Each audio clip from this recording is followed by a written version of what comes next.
അബൂദർ റളിയല്ലാഹു തആല അൻഹു തന്റെ പ്രിയപ്പെട്ട മക്കളോട് പറഞ്ഞു കൊടുക്കുകയാ, നിങ്ങൾക്കൊക്കെ മക്കളെ പിടിച്ചു മടിയിൽ കിടത്തിയിട്ട് പറഞ്ഞു കൊടുക്കാനുള്ള ഒരു കഥയാ ഞാൻ പറയുന്നേ. അബൂദർ എന്ന് പറയുന്ന സ്വഹാബി സാധാരണ ഒരു സഹാബിയല്ല.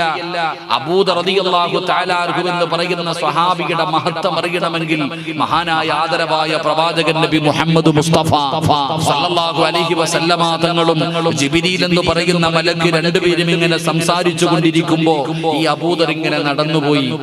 അല്ലാഹുവിന്റെ പ്രവാചകനും ജിബ്രീൽ അലൈഹിസ്സലാമും സംസാരിച്ചു കൊണ്ടിരിക്കുമ്പോ അബൂദർ റളിയല്ലാഹു തആല അൻഹു മുന്നിലൂടെ നടന്നുപോയി. ഈ സമയത്ത് ജിബ്രീൽ എന്ന് പറയുന്ന മലക്ക് ചോദിച്ചു, നബിയെ, ആ പോകുന്നത് അബൂദർ അല്ലേ നബിയെ? ഉദാഹരണം പറഞ്ഞ ഇപ്പൊ ഞാൻ ഇങ്ങനെ വഅദ് പറഞ്ഞുകൊണ്ടിരിക്കുകയാ. ഈ വഅദ് പറഞ്ഞുകൊണ്ടിരിക്കുമ്പോ ഇതിലെ ഒരാൾ പോകുമ്പോ ഞാൻ ചോദിക്കുക, അത് പോണ അബൂബക്കർ അല്ലേ? അപ്പൊ നിങ്ങൾ ചിന്തിക്കുക, ഈ ചങ്ങാതിക്ക് എങ്ങനെ ഇയാൾ അറിയാം? ജിബ്രീൽ അലൈഹിസ്സലാം ചോദിച്ചു, നബി, ആ പോകുന്നത് അബൂദർ അല്ലേ? റസൂലുള്ളാഹി തങ്ങളുടെ കണ്ണ് തള്ളിപ്പോയി. അവിടുന്ന് ചോദിച്ചു, ജിബ്രീലേ, എന്റെ അബൂദറിനെ നിനക്ക് എങ്ങനെ അറിയാം? ഈ പോകുന്നത് അബൂദറാണെന്ന് നിനക്ക് എങ്ങനെ അറിയാം? എനിക്കറിയാം നബിയെ, എനിക്ക് മാത്രമല്ല, ഇന്നഹു ലഫീ മലകൂതി സമാവാതി സബഉ ഫിൽ അശ്ഹറു ഫിൽ അർളി, 7 ആകാശത്തിലുള്ള ഏത് മലക്കിനോട് ചോദിച്ചാലും ആ സഹാബിയുടെ പേര് പറയും. ഈ അബൂദറിനെ 7 ആകാശത്തിലുള്ള ഏത് മലക്കിനോട് ചോദിച്ചാലും പറഞ്ഞു തരും. അത്രയ്ക്കും മലക്കുകൾ ഇഷ്ടപ്പെട്ട സഹാബി. ഈ സ്വഹാബിക്ക് ഒരു സ്വഭാവമുണ്ട്, നാളത്തേക്ക് വേണ്ടി ഒന്നും കരുതി വെക്കാറില്ല. നാളത്തേക്ക് വേണ്ടി ഒന്നും കരുതി വെക്കാറില്ല. എന്ത് കിട്ടിയാലും പാവങ്ങൾക്ക് കൊടുക്കും. ഇതാ സ്വഭാവം. അവസാനം അബൂദർ റളിയല്ലാഹു തആല അൻഹു മരിക്കാൻ കിടക്കുന്ന സമയം തന്റെ മക്കളെ വിളിച്ചിരുത്തിയിട്ട് ഉപദേശിച്ചു, മക്കളെ, വാപ്പാനോട് വെറുപ്പ് തോന്നരുത്, നിങ്ങൾ ഉപ്പാനെ വെറുക്കരുത്. നിങ്ങൾക്ക് വേണ്ടി ഉപ്പ ഇന്നും വരെ ഒന്നും ചെയ്തു വെച്ചിട്ടില്ല, ഒന്നും കരുതി വെച്ചിട്ടില്ല. വാപ്പാടെ അവസ്ഥ എന്തെന്നറിയോ? വാപ്പാടെ അവസ്ഥ എന്തെന്നറിയോ? ഞാൻ മരിച്ചാൽ എന്റെ മയ്യത്ത് പൊതിയാനുള്ള തുണി വാങ്ങാനുള്ള പൈസ ഒരു വീടിനകത്തില്ല. വാപ്പ പറഞ്ഞു കൊടുത്തു, ഞാൻ മരിച്ചാൽ എന്റെ മയ്യത്ത് എന്റെ കഫൻ തുണി വാങ്ങാനുള്ള പൈസ പോലും ഈ വീടിനകത്തില്ല. ഒരു കീറാത്ത തുണി ഈ വീടിനകത്തില്ല എന്റെ മയ്യത്ത് പൊതിയാൻ.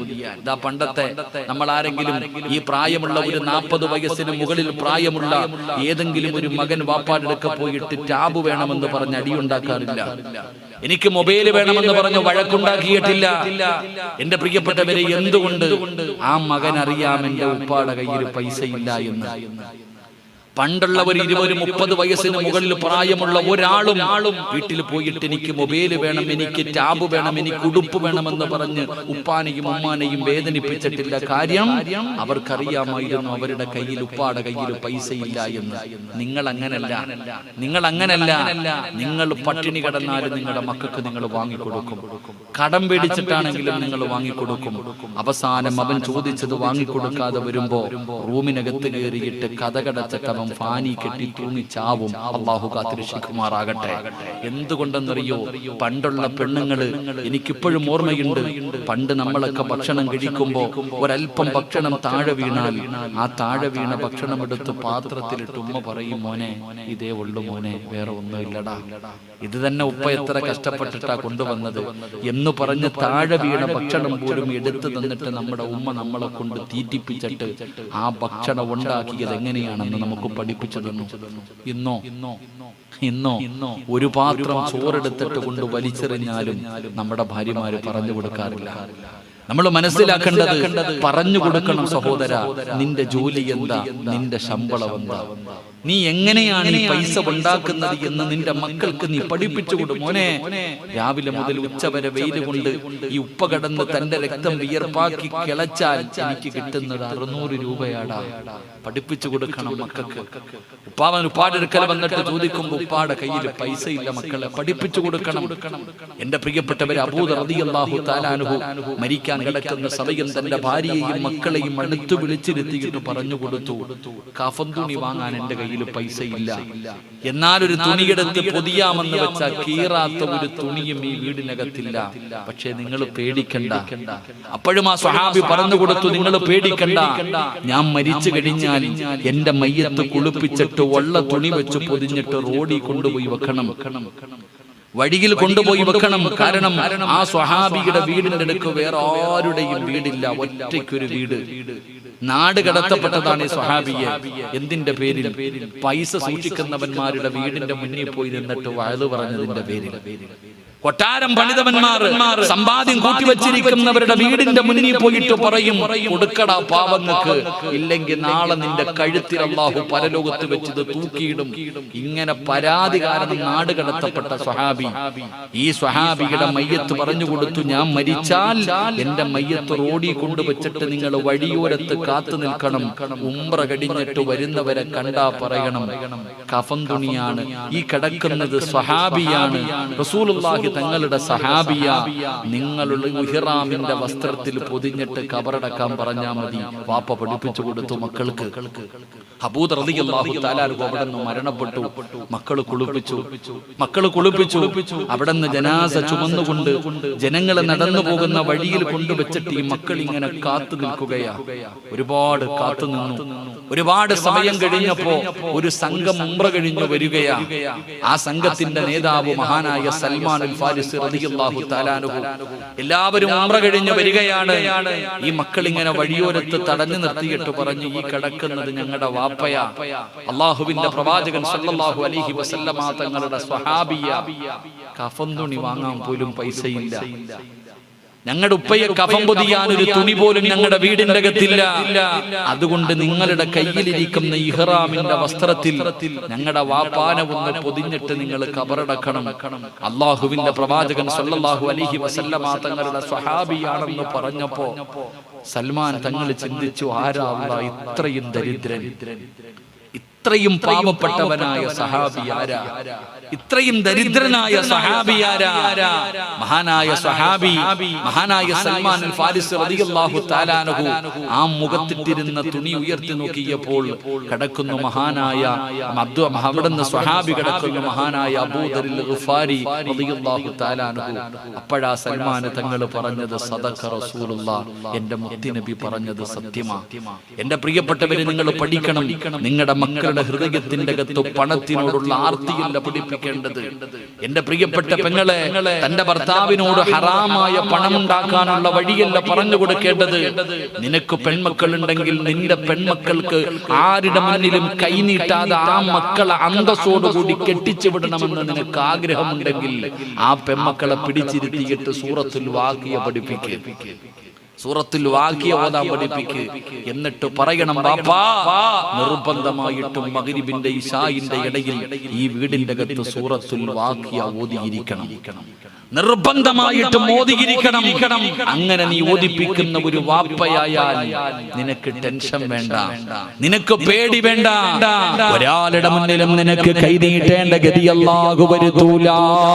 അതുകൊണ്ട് എന്റെ പ്രിയപ്പെട്ടവരോട് പറയുകയാണ്, ഖുർആൻ കരയുകയാ. എവിടെ ഇരുന്നെന്നറിയുവോ? നിന്റെ വീടിനകത്തിരുന്ന് കരയുകയാ. നിന്റെ വീടിനകത്തിരുന്ന് പരിശുദ്ധമായ ഖുർആൻ കരഞ്ഞാൽ ആ വീടിന്റെ അകത്ത് സമാധാനമുണ്ടാകുമോ? ആ വീടിനകത്ത് സന്തോഷമുണ്ടാകുമോ? അതുകൊണ്ട് എന്റെ പ്രിയപ്പെട്ടവരെ,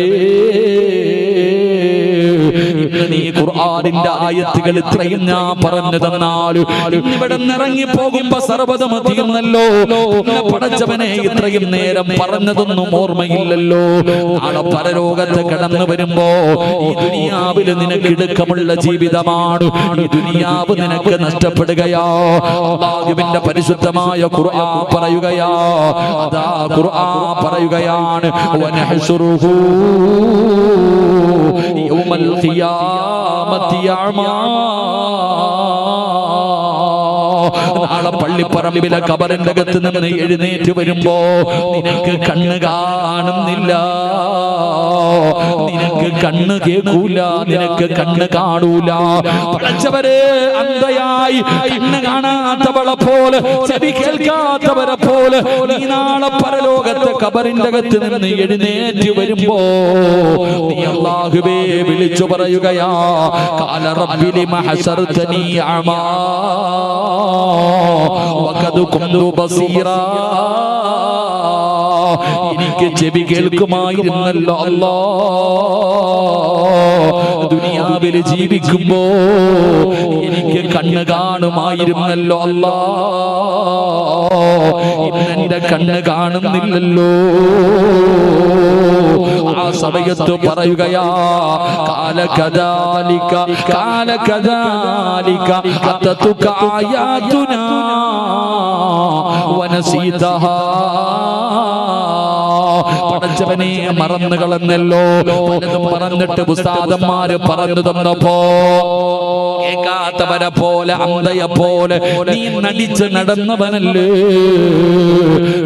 അല്ലാഹു അവിടെയും നിന്നെ അങ്ങനെയാക്കുമെന്ന് പരിശുദ്ധമായ ഖുർആൻ വിടന്ന് പറഞ്ഞു തരുമ്പോ എന്റെ പ്രിയപ്പെട്ട സഹോദരങ്ങളോട് സഹോദരിമാരോട് പറയുകയാ, അല്ലാഹുവിന്റെ പരിശുദ്ധമായ ഖുർആനിൽ നിങ്ങൾ ആദരിക്കണേ, ബഹുമാനിക്കണേ, അതിന് നൽകേണ്ട സ്ഥാനങ്ങൾ നിങ്ങൾ നൽകണേ. ഇല്ലെങ്കിൽ പടച്ചവരെ അല്ലാഹു നിന്റെ ദുനിയാവും നിന്റെ ആഖിറവും അല്ലാഹു നഷ്ടപ്പെടുത്തി കളയുകയാ. നിന്റെ ദുനിയാവും നിന്റെ ആഖിറവും അല്ലാഹു ഞെരുക്കി കളയുമെന്ന് അല്ലാഹുവിന്റെ വിശുദ്ധ ഖുർആൻ, പരിശുദ്ധമായ ഖുർആൻ വിടന്ന് പറഞ്ഞു തരുമ്പോ എന്റെ പ്രിയപ്പെട്ടവരെ ഏഴാമത്തെ ശിക്ഷ എന്താ? പരിശുദ്ധമായ ഖുർആനിനെ പരിഗണിക്കാതെ വരുമ്പോ അല്ലാഹു അവർക്ക് കൊടുക്കുന്ന ഏഴാമത്തെ ശിക്ഷ എന്തെന്നറിയുമോ? അല്ലാഹുവിന്റെ ഖുർആൻ പറയുകയാണ്, അദാ ഖാല ഫബിമാ അഗ്വൈതനി ലഅഖഉദന്ന ലഹും സിറാതകൽ മുസ്തഖീം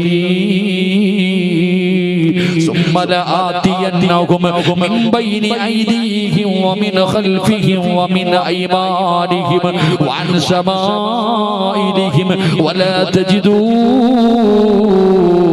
أكثرهم شاكرين.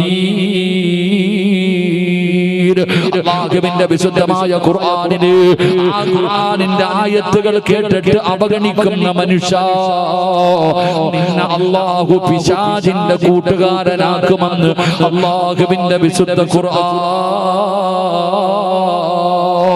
നിന്നെ പിശാചിന്റെ കൂടെ അങ്ങ് എഴുതി തള്ളുകയാ. അല്ലാഹു ശപിക്കപ്പെട്ടവന് സ്വർഗ്ഗത്തിൽ നിന്ന് പുറത്താക്കിയതുപോലെ അല്ലാഹു ശപിച്ചതുപോലെ അല്ലാഹു നിന്നെ അങ്ങ് എഴുതി തള്ളുകയാണ്. പടച്ചവൻ നിന്നെ കൈവിടുകയാ. അല്ലാഹു നിന്നെ ഇബ്ലീസിന്റെ കൂട്ടത്തിൽ പെടുത്തുകയാ. പടച്ചറബ് നിന്നെ ഇബ്ലീസിന്റെ കൂട്ടുകാരനാക്കുകയാ. പിന്നെ രക്ഷപ്പെടുമോ? പിന്നെ രക്ഷപ്പെടുമോ? അതുകൊണ്ട് സഹോദരങ്ങളെ നിസാരമാക്കരുത്. ഇബ്ലീസ് നിന്റെ ഏറ്റവും വലിയ ശത്രുവാണ്. ഇബ്ലീസാണ് നിന്റെ ഏറ്റവും വലിയ ശത്രുവെന്ന് അല്ലാഹുവിന്റെ വിശുദ്ധ ഖുർആൻ കേട്ടിട്ട് നിസാരമാക്കി കളഞ്ഞ അല്ലാഹു നിന്നെയും അവന്റെ കൂടെ എഴുതി തള്ളും. അല്ലാഹു കാത്തിരക്ഷിക്കുമാറാകട്ടെ. ശൈത്താൻ അല്ലാഹു എഴുതി തള്ളിയില്ലേ?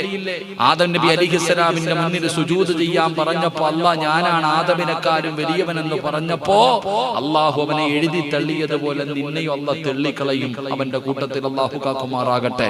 അല്ലാഹു ആ പിശാചിന്റെ ചതിയിൽ നിന്ന് അല്ലാഹു നമ്മളെ രക്ഷപ്പെടുത്തുമാറാകട്ടെ. നമ്മളിപ്പോഴും മജ്ലിസിൻ നൂർ, ഇന്നിവിടെ മജ്ലിസിൻ നൂർ നമ്മൾക്ക് ദാഹം മൗത്തത് കൂട്ടിയിടും. പിന്നെന്താ പറയുടെ ചങ്ങായി? ദാഹമൗത്തത് കൂട്ടിടും, ഇബ്ലീസ് കൂസിനെ കാട്ടിടും, നേരല്ല ഈനവൻ അട്ടുവാൻ ബദിരീങ്ങളാൽ തുണറപ്പന. സഹോദരങ്ങളെ, ആ ശപിക്കപ്പെട്ടവന്റെ കൂട്ടത്തിൽ അല്ലാഹു നമ്മളെ എഴുതിക്കളയും. അല്ലാഹു നമ്മളെ കാക്കുമാറാകട്ടെ. അല്ലാഹു നമ്മളെ കാക്കുമാറാകട്ടെ. എന്റെ പ്രിയപ്പെട്ടവരെ, നമ്മൾ പരിശുദ്ധമായി നമ്മുടെ വീട്ടിലും നമ്മുടെ ശരീരത്തിലും പിശാച് കയറിയിരിക്കുക. നമ്മുടെ ശരീരത്തിലും നമ്മുടെ വീടിന്റെ അകത്തും ഇബ്ലീസും മക്കളും നമ്മുടെ വീടിനകത്തും നമ്മുടെ ശരീരത്തിലും കയറിയിരിക്കുന്നുണ്ട്. അവരെ ഇറക്കി വിടണം. അല്ലാഹു ഭാഗ്യം തരുമാറാകട്ടെ. അവരെ ഇറക്കി വിടണം. അല്ലാഹു ഭാഗ്യം തരുമാറാകട്ടെ. ഇറക്കി വിടണ്ടേ? ഇറക്കി വിടണോ? ഇറക്കി വിടണോ? എങ്ങനെ ഉസ്താദേ? ഞങ്ങൾ തമ്മിൽ അത്രയ്ക്കും ചങ്കല്ലേ? ഞാനും ശൈത്താനും തമ്മിൽ അത്രയും വലിയ ബന്ധമാണ്. എങ്ങനെ? ചിലര് കണ്ടില്ലേ, ഹജ്ജിന് പോകുമ്പോ ജംറയിൽ പോയി കല്ലെറിയണം. ഹജ്ജിന് പോയി ജംറയിൽ പോയി ചിലര് കല്ലെറിയുമ്പോ ഇബ്ലീസ് തന്നെ ചോദിക്കാളിയ നമ്മൾ തമ്മിൽ ഇത് വേണോ? നീ എന്നെ എറിയുന്നോടാ, കാരണം രണ്ടെണ്ണം അങ്ങനെ. ഇബ്ലീസുമായിട്ട് ചിലർക്ക് വല്ലാത്തൊരു ബന്ധമാണ്. അല്ലാഹു നമ്മളെ കാക്കുമാറാകട്ടെ. നമ്മുടെ ശരീരത്തും നമ്മുടെ വീടിനകത്തും കൂടിയിരിക്കുന്ന ഇബ്ലീസിനെ നമുക്ക് ഇറക്കി വിടണം. അല്ലാഹു ഭാഗ്യം തരുമാറാകട്ടെ. ഇറക്കി വിടണ്ടേ? ഇറക്കി വിടണോ? മന്ത്രവാദം ഒന്നും ചെയ്യണ്ട, പേടിക്കേണ്ട, പൈസ ചെലവൊന്നുമില്ല. ഇബ്ലീസിനെ വീട്ടിന്റെ അകത്ത് നിന്ന് ഇറക്കി വിടണമെങ്കിൽ വളരെ എളുപ്പത്തിൽ ഇറക്കി വിടാം. അള്ളാഹു ഭാഗ്യം തരുമാറാകട്ടെ. ഇറക്കി വിടാൻ ആഗ്രഹമുണ്ടോ? ഇറക്കി വിടാൻ ആഗ്രഹമുണ്ടോ? ഒന്ന് കൈപൊക്കിക്കേ. ശരി, ബക്കറ്റ് എടുക്ക്. ആദ്യം നീ ഇവിടെ നോക്കട്ടെ, നീ പറ്റുമോന്ന്. ഓസിന് കിട്ടിയിട്ട് കാര്യമില്ല. ആ പൊക്കിയ കൈ നീ പോക്കറ്റിൽ ഇടുമ്പോ 70 ശൈത്താൻ കയ്യെ പിടിക്കും. 1 രൂപ കൊടുക്കണമെങ്കിൽ 70 ശൈത്താന്മാര് നിന്റെ കയ്യെ പിടിച്ചിട്ട് പറയും, കൊടുക്കരുത്, കൊടുക്കരുത്, കടം വരും, ദാരിദ്ര്യം വരും, മക്കളെ കിട്ടിക്കണം, കച്ചവടമൊക്കെ കൊറോണയുടെ ലോക്ക്ഡൌൺ വരാൻ പോകുന്നു, പ്രയാസമാ, കൊടുക്കരുതെന്ന് പറഞ്ഞ് 70 എണ്ണം കയ്യിൽ പിടിക്കും. 70 എണ്ണത്തിന് തള്ളി താഴെ ഇട്ടിട്ട് 1 രൂപ സദഖ കൊടുക്കാൻ പറ്റൂ എന്ന് നബിയുനാ റസൂലുള്ളാഹി. അപ്പൊ അതുകൊണ്ട് പടച്ചവനെ, ഇന്ന് അവനെ പരാജയപ്പെടുത്തിയ മരിക്കുന്ന സമയത്ത് നമുക്ക് പരാജയപ്പെടുത്താം. ഇന്ന് ഈ ബക്കറ്റുമായിട്ട് ഇവരാരും വീട് വെക്കാനോ പുട്ടടിക്കാനോ അല്ല, പാപങ്ങളെ സഹായിക്കുന്നതിന് വേണ്ടിയാ ഇവര് നിങ്ങളുടെ മുന്നിലേക്ക് കടന്നു വരുമ്പോ ഒരു നല്ല സദഖ ഒന്ന് പോക്കറ്റ് കൈയിട്ടെ. എല്ലാരും ഉള്ളവരും ഇല്ലാത്തവനോട് പോക്കറ്റ് കൈയിടോ. എല്ലാരും ഇട്ടോ, ഉണ്ടോ ഇല്ലേ എന്നല്ല, ചുമ്മാതെ ഒന്ന് പോക്കറ്റ് കൈയിട്ടോ. ഇട്ടതിന്റെ പ്രതിഫലമെങ്കിലും കിട്ടും. ആ പോക്കറ്റിൽ നീ കൈയിട്ടല്ല ഒരു നന്മ കേട്ടപ്പോ പടച്ചവനെ ഉണ്ടോന്ന് നോക്കിയ പ്രതിഫലം നിനക്ക് കിട്ടും. കൈകെട്ടി ഇരിക്കരുത്. തലയുടെ മുകളിൽ ഒരു മലക്ക് നിൽക്കുന്നുണ്ട്. ആ മലക്ക് ദുആ ചെയ്യും, അല്ലാഹുവേ ഇവൻ ഉണ്ടായിട്ട് കൊടുത്തില്ല അല്ലാ, നീ ഇവൻ പിടിച്ചു വെച്ചതുപോലെ നീയും പിടിച്ചു വെക്കണേ അല്ലാ, 8ന്റെ പണി കിട്ടും. ഞാൻ ഉറപ്പിച്ചു പറയുന്നു, ഈ ബക്കറ്റുമായി ഇതിന്റെ മുന്നിൽ വരുമ്പോ തലയുടെ മുകളിൽ ഒരു മലക്ക് കാത്തു നിൽക്കും. ഇതിനകത്ത് നീ എന്തെങ്കിലും ഇട്ടാ ആ മലക്ക് ദുആ ചെയ്യും, നീ ഇവന് വാരി കോരി കൊടുക്കണേ അല്ലാ. നീ കൊടുത്തില്ലെങ്കിൽ മലക്ക് പറയും, ഇവൻ പിടിച്ചു വെച്ചതുപോലെ അല്ലാ നീയും അങ്ങ് പിടിച്ചു വെക്കണം. ഗൾഫിൽ നിന്നുള്ള വരവങ്ങ് നിൽക്കും, കടയിൽ നിന്നുള്ള ലാഭം അങ്ങ് നിൽക്കും. എന്തിനാ വെറുതെ പണി വാങ്ങണേ? എല്ലാരും ഒരു സദഖ എടുക്കും ഇൻഷാ അല്ലാഹ്. അപ്പോ സല്ലല്ലാഹു അലാ മുഹമ്മദ് സല്ലല്ലാഹു അലാ മുഹമ്മദ് സല്ലല്ലാഹു അലൈഹി വസല്ലം. അല്ലാഹുമ്മ സല്ലി അലാ മുഹമ്മദ് യാ റബ്ബി സല്ലി അലൈഹി വസല്ലം.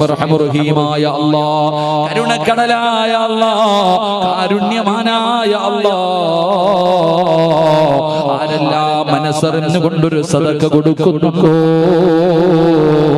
അവരുടെ ദുനിയാവും ആഖിറവും രക്ഷപ്പെടുത്തണേ അല്ലാഹ്. അവരുടെ ജീവിത മാർഗത്തിൽ ബർക്കത്ത് നൽകണേ അല്ലാഹ്. മരിക്കുന്ന കാലം വരെ ഒരു മനുഷ്യന്റെ മുന്നിലും കൈനീട്ടി യാചിക്കേണ്ട അവസ്ഥ നീ ഇവർക്ക് കൊടുക്കല്ലേ അല്ലാഹ്. അതുകൊണ്ട് എന്റെ പ്രിയപ്പെട്ടവരോട് പറയുകയാണ്, അല്ലാഹുവിന്റെ പരിശുദ്ധമായ ഖുർആനിൽ ഇല്ലാത്തതൊന്നുമില്ലല്ലോ. മഹാനായ നബി മുഹമ്മദ് മുസ്തഫ സല്ലല്ലാഹു അലൈഹി വസല്ലമ തങ്ങൾ പറയുകയാണ്, ഇബ്ലീസിനെ നിന്റെ വീടിനകത്ത് നിന്ന് ഇറക്കി വിടണോ. നിന്റെ ശരീരത്ത് കൂടിയിരിക്കുന്ന പൈശാചിയ ഇബ്ലീസിനെ, പിശാചിനെ നിനക്ക് ഇറക്കി വിടണോ. അതിന് അല്ലാഹുവിന്റെ ഖുർആൻ ഒരു വഴി പറഞ്ഞു തരികയാണ്. അല്ലാഹുവിന്റെ പ്രവാചകൻ നബി മുഹമ്മദ് മുസ്തഫ സല്ലല്ലാഹു അലൈഹി വസല്ലമ തങ്ങൾ ഒരു വഴി പറഞ്ഞു തരികയാണ്. നിങ്ങളെ വഅദ കഴിയുന്നതിന് മുമ്പ് ഈ സദസ്സിൽ നിന്ന് കൊണ്ട് ഓതിയിട്ട് വേണം നമുക്ക് ഇവിടെ നിന്ന് പിരിയാൻ. എല്ലാവരും വഅദ കഴിഞ്ഞ് ഇവിടെ നിന്ന് പിരിഞ്ഞു പോവുകയാണ്. നിങ്ങളുടെ വീടിന്റെ മുന്നിൽ ചെന്ന് വാതിൽ തുറക്കുമ്പോ ഈ പറയുന്ന ആയത്ത് നിങ്ങൾക്കും ഓതാൻ പറ്റുമോ? ഈ പറയുന്ന ഒരായത്ത് നിങ്ങൾക്ക് ഓതാൻ പറ്റുമോ? ഈ ആയത്ത് നിങ്ങളുടെ വീടിന്റെ മുന്നിൽ നിന്ന് ഓതിക്കഴിഞ്ഞാൽ ആ വീടിനകത്തിരുന്ന ഇബ്ലീസ് ചാടുകയാണ്. അവിടെ നിന്ന് വിളിക്കുകയാ, മക്കളെ വിളിക്കുകയാണ്. നിന്റെ വീടിന്റെ അകത്ത് കൂടിയിരിക്കുന്ന ഇബ്ലീസ് തന്റെ മക്കളെ വിളിച്ചിട്ട് പറയുകയാ, ഇന്ന് നമുക്കിവിടെ കിടക്കാൻ പറ്റൂല, ഇന്ന് നമുക്കിവിടെ കിടക്കാൻ പറ്റൂല, ഇന്ന് നമ്മൾ ഈ വീടിന്റെ പുറത്താ. ഇബ്ലീസ് തന്റെ മക്കളെയും വിളിച്ചുകൊണ്ട് ഓടുമെന്ന് നബി മുഹമ്മദ് മുസ്തഫ സല്ലല്ലാഹു അലൈഹി വസല്ലം. ഒരൊറ്റ ആയത്ത്, ഖുർആനിലെ ഒരായത്ത് ഞാൻ പറഞ്ഞു തരാം. ഇന്ന് നിങ്ങൾ ആരെങ്കിലും വീട്ടിൽ ചെന്നിട്ട് ഇത് ഓതിയ ഇബ്ലീസ് മക്കളെ വിളിച്ചിട്ട് പറയും സ്ഥലം വിട്ടോളാൻ, എല്ലാം ഇറങ്ങിപ്പോകും. അല്ലാഹു ഭാഗ്യം തരുമാറാകട്ടെ. ഇൻഷാ അല്ലാഹ് ഓതുവോ? ഓതുവോ വീട്ടിൽ പോയിട്ട് പിന്നെ ഓതാം. ആദ്യം നമ്മുടെ ശരീരത്ത് കൂടിയിരിക്കണം ശൈത്താൻ ഇറങ്ങട്ടെ. അല്ലാഹു ഈമാൻ ആദ്യം ഇവിടെ ഇരുന്നിട്ട് ഓതണം. ഏതായത്ത് പറചങ്ങാതി, ഏതായത്ത്? സമയം എന്തായി? വാച്ചി 10:50. അൽഹംദുലില്ലാ. വാച്ചി നോക്കുമ്പോഴേ മനസ്സിലാകുന്നുണ്ട് 11 മണിക്ക് നിർത്താന്ന് പറഞ്ഞതാ. ഈ ചങ്ങാതി ചവിട്ടാനുള്ള പരിപാടി ഒന്നും കാണുന്നില്ല. ഇൻഷാ അല്ലാഹ് ഞാൻ നിർത്തിയേക്കാം. അല്ലാഹു ഈമാൻ നൽകുമാറാകട്ടെ. ഒരായത്ത് ഞാൻ പഠിപ്പിച്ചു തരാം. ഓതുവോ ഉറക്കെ പറ ഇൻഷാ അല്ലാഹ്. ഏതായത്ത്?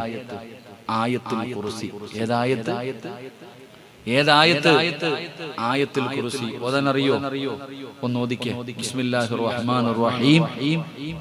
അല്ലാഹു ലാ ഇലാഹ ഇല്ലാ ഹുവൽ ഹയ്യുൽ ഖയ്യൂം. ഇൻഷാ ഓദിയോ? ഇറങ്ങിപ്പോയോ? കോട്ടുവായിട്ടായിരുന്നു ഇറങ്ങി ഓടി. അള്ളാഹു നമുക്ക് ഈമാൻ നൽകുമാറാകട്ടെ. അപ്പൊ ഇന്ന് വീട്ടിൽ പോയിട്ട് ഈ ആയത്ത് അങ്ങോട്ട് ഓതുമ്പോ ഇബ്ലീസ് വിളിക്കും, ചാടി എഴുന്നേക്ക് പോയേക്ക, ഇന്ന് ഇവിടെ പറ്റത്തില്ല, ഇന്ന് ഈ വീടിനകത്ത് ഉറങ്ങാൻ പറ്റത്തില്ല, മക്കളെ എഴുന്നേക്ക്. അങ്ങനെ എല്ലാത്തിനെയും വിളിച്ചുണർത്തിയിട്ട് വീടിന്റെ മുകളിൽ കയറും. അപ്പൊ ഇബ്ലീസ് പറയും, ഒന്ന് നിൽക്ക്, എന്തായാലും ഇന്ന് രാത്രി ഇവിടെ ഉറങ്ങാൻ പറ്റൂല, വേറെ വീട്ടിൽ പോകണം, ഒന്ന് നിക്ക്, തിന്നാൻ വല്ലതും കിട്ടുമോ നോക്കാം, കഴിക്കാൻ വല്ലതും കിട്ടുമോ എന്ന് നോക്കാം. അപ്പൊ നിങ്ങൾ വീടിനകത്ത് കയറി ബിസ്മി പറയാതെ നിങ്ങൾ ആരെങ്കിലും ഭക്ഷണം കഴിച്ച ഇബ്ലീസ് പറയും, വാ കുടിക്കോ, ഇന്ന് ഭക്ഷണമുണ്ട് കേട്ടാ, ഉറങ്ങാൻ പറ്റൂല, ഭക്ഷണമുണ്ട്, തിന്നോളെ. നിങ്ങൾ ആരെങ്കിലും കഴിക്കുന്ന സമയം ബിസ്മി പറഞ്ഞ ശൈത്താൻ മക്കളോട് പറയും, ഇന്ന് ഒന്നുമില്ല, കാനായുമില്ല, ഒന്നുമില്ല, പൊക്കോടാൻ. അള്ളാഹു ഇറക്കി വിടും, ഇറങ്ങിപ്പോകും. അള്ളാഹു നമുക്ക് ഈമാൻ നൽകുമാറാകട്ടെ. അള്ളാഹു നമുക്ക് ഈമാൻ നൽകുമാറാകട്ടെ. എന്റെ പ്രിയപ്പെട്ട സഹോദരങ്ങളെ, ഇബ്ലീസിന്റെ കൂട്ടത്തിൽ നിന്ന് നമുക്ക് രക്ഷപ്പെടാൻ കഴിയും. ഖുർആൻ എന്ത് നിങ്ങൾ ഓതാത്തെ? ഈ സൗദിയിലൊക്കെ മക്കത്തും മദീനത്തുമൊക്കെ പരിശുദ്ധമായ ഖുർആൻ ഓതുന്ന വീഡിയോകൾ, നിസ്കാരത്തിൽ ഓതുന്ന വീഡിയോകൾ മൊബൈലുകളിൽ ഉണ്ടല്ലോ. എന്തേ ഒന്ന് കേട്ടു നോക്ക്, കരയുന്ന കരച്ചിൽ കണ്ടിട്ടുണ്ടോ? എന്റെ പൊന്നാര സഹോദരങ്ങളെ, സഹോദരിമാരെ, അള്ളാഹുവിന്റെ പരിശുദ്ധമായ ഖുർആൻ ഓതിയിട്ട് എന്തേ നീ കരയാത്തെ? മഹാനായ സയ്യിദുനാ അബൂബക്കർ സിദ്ദീഖ് റളിയല്ലാഹു തആല അൻഹു പറഞ്ഞു, ഖുർആൻ ഓതിയാ കരയണം, ഖുർആൻ ഓതിയിട്ട് കരയണം. ഇന്ന് വരെ ജീവിതത്തിൽ ഖുർആൻ ഓതിയിട്ട് കരഞ്ഞ ആരെങ്കിലും ഉണ്ടോ? അള്ളാഹുവിന്റെ പരിശുദ്ധമായ ഖുർആൻ ഓതിയിട്ട് കരഞ്ഞ ഏതെങ്കിലും ഒരു പെണ്ണുണ്ടോ? സീരിയൽ കണ്ടിട്ട് കരഞ്ഞിട്ടുണ്ട് ഉസ്താദേ. അടുത്ത് ഞാൻ ട്രെയിനിൽ ഇങ്ങനെ യാത്ര ചെയ്യുമ്പോ അപ്പുറത്തെ സീറ്റിൽ ഇരുന്നിട്ട് ഒരു താത്ത കരയുന്നുണ്ട്, മൂക്കൊക്കെ ഇങ്ങനെ പിഴിയുന്നുണ്ട്. ഞാൻ വിചാരിച്ചു, പടച്ചോനെ ആരെങ്കിലും മരിച്ചോ അല്ലെങ്കിൽ വയ്യാതായിട്ടുണ്ടാകും, അതുകൊണ്ടാ കരയണേ. ഒന്നും പിടികിട്ടണില്ല. പക്ഷെ ഇറങ്ങുന്ന സമയത്ത് മനസ്സിലായി ഇത് സീരിയൽ കണ്ടിട്ട് കരയാ. ആലോചിക്കേ എന്റെ പ്രിയപ്പെട്ടവരെ, നിങ്ങൾ ഖുർആൻ ഓതിയിട്ട് കരയ്. മഹാനായ ആദരവായ പ്രവാചകൻ നബി മുഹമ്മദ് മുസ്തഫ ഒരു അവസരമുണ്ട്, എഴുന്നേറ്റ് പോകേണ്ടവര് പോകട്ടെ, ധൃതിയുള്ളവരൊക്കെ പോകട്ടെ, അല്ലാതെ എല്ലാവരും എഴുന്നേറ്റ് പോകേണ്ടവര് പോകട്ടെ. എഴുന്നേക്ക്. ഇടയ്ക്ക് പോകുമ്പോ എനിക്കൊരു ബുദ്ധിമുട്ട്. ഇൻഷാ അല്ലാഹ് എല്ലാ റാഹത്തല്ലേ. ഇനി കസേര വന്ന് നീട്ടി ഫ്രണ്ടിലോട്ട് കയറട്ടെ. അത്യാവശ്യമുള്ളവർ അങ്ങ് പൊക്കോളൂ. ആ കൂട്ടത്തിൽ നിങ്ങൾ ഇങ്ങനെ അടുത്തേക്ക് ഇങ്ങോട്ട് കയറി. റഹീം, നീ എന്താ പോകേണ്ടവര് പോട്ടെ, നിങ്ങൾ ഇങ്ങോട്ട് വാ, കയറി. ചങ്ങായി ഈ മൈക്ക് താഴ്ത്തി വെച്ച് തരുമോ? ഞാൻ ഇരുന്നോട്ടെ. 2-3 ഉറക്കമില്ലാത്തതുകൊണ്ട് ചെറുതായിട്ട് തല കറങ്ങുന്നുണ്ട്. ഇരുന്നോട്ടെ, ബുദ്ധിമുട്ടില്ലല്ലോ. അപ്പൊ ഇങ്ങോട്ട് വാ, ഓടി വാ, ഇങ്ങോട്ട് കയറിക്കോ. കുറ്റിയിലടിച്ച് വീടരുത്, ഇങ്ങോട്ട് കയറിക്കോ. അൽഹംദുലില്ലാഹ്. പെട്ടെന്ന് ആ ചിങ്ങക്കണ ചങ്ങായിമാരൊക്കെ എല്ലാവരും പെട്ടെന്ന് ഒരു 3 സ്വലാത്ത് പോകേണ്ടതൊക്കെ പോകട്ടെ. സ്വല്ലല്ലാഹു അലാ മുഹമ്മദ്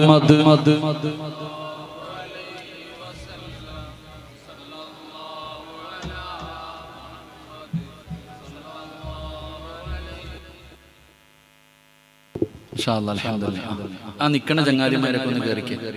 ആ തടിച്ചിട്ട് അവന്റെ പേരെന്താ? സർവർ, അങ്ങനത്തെ ഒരു സാധനം ഉണ്ടല്ലോ. സർവർ എന്ന പേരുള്ള ഒരു സാധനം ഇല്ലേ? എന്താ കമ്പ്യൂട്ടറിലും കണ്ടില്ലടാ? എന്തോ ഇല്ലേ? എന്തിനാ കമ്പ്യൂട്ടറില? സർവർ എന്താ? നീ ഇങ്ങനെ കറങ്ങി നടക്കുന്ന. അൽഹംദുലില്ലാഹ്. അല്ലാഹുവിന്റെ ആഗ്രഹം സാധിപ്പിച്ചു കൊടുക്കുമാറാകട്ടെ. സാധാരണ ഒരു വയതിന് പോയ സ്റ്റേജിൽ സ്ഥലം കിട്ടൂല. ഇവിടെ ആരുമില്ല, മലക്കുകൾ മാത്രമേ ഉള്ളൂ. ആ സ്വാഗതം പറഞ്ഞ അങ്ങാതി എന്ത്? ഓൻ കഴിക്കാൻ വയ്ക്കാൻ തങ്ങൾ വരത്തില്ല.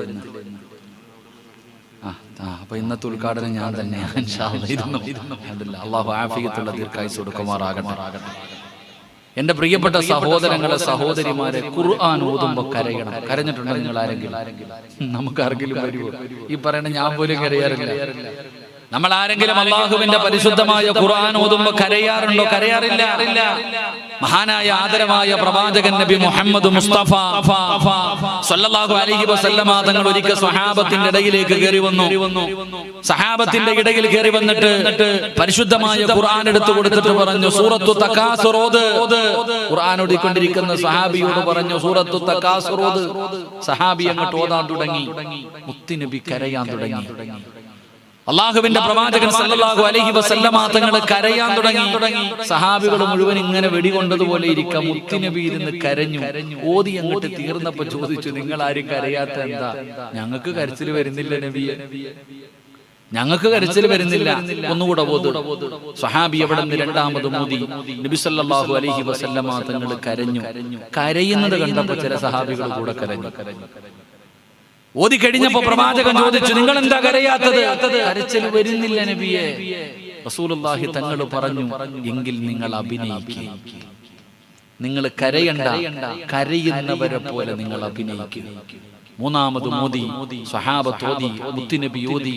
അള്ളാഹുവിന്റെ റസൂലും കൂടെ ഇരുന്നവർ കരയേണ്ടവർ കരഞ്ഞു, അല്ലാത്തവർ അഭിനയിച്ചു. പരിശുദ്ധമായ ഖുർആനിലെ ഈ സൂറത്ത് ഓതുമ്പോ നിങ്ങൾ കരയുന്നവരെ പോലെ അഭിനയിച്ചാൽ മതി.